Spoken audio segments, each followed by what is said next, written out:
অত্যন্ত মনোরম পরিবেশের মধ্য দিয়ে বৃহস্পতিবার বাদ আসর উত্তর পশ্চিম কুতুবপুর খামারবাড়ি আহসানুল উলুম হাফিজিয়া মাদ্রাসা ও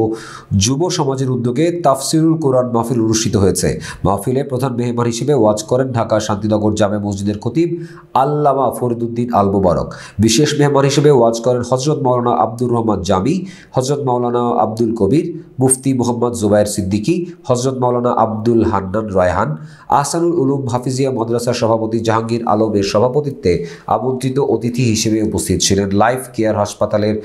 ব্যবস্থাপনা পরিচালক ডাক্তার মোহাম্মদ আবু তাহের, বিশিষ্ট ব্যবসায়ী হাজি বাবর মিয়া, আহসানুল উলুম হাফিজিয়া মাদ্রাসার প্রতিষ্ঠাতা হাজি হাসান, পদ্মা মেশিনারিজ স্টোর এর স্বত্বাধিকারী জসিমউদ্দিন, বিশিষ্ট ব্যবসায়ী আব্দুর রশিদ মাসুদ, বিশিষ্ট সমাজসেবক সুমন, কুয়েত প্রবাসী শাহাবুল্লাহ, আহসানুল উলুম হাফিজিয়া মাদ্রাসার সাধারণ সম্পাদক জামাল উদ্দিন সহ অনেকেই।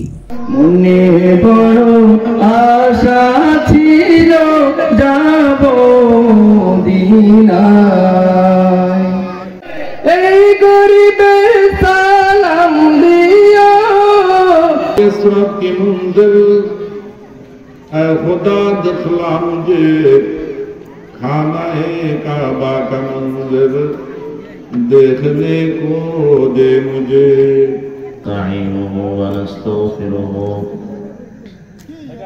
ونؤمن به ونتوكل عليه ونعوذ بالله من شرور أنفسنا ومن سيئات أعمالنا من يهده الله فلا مضل له ومن يضلله فلا هادي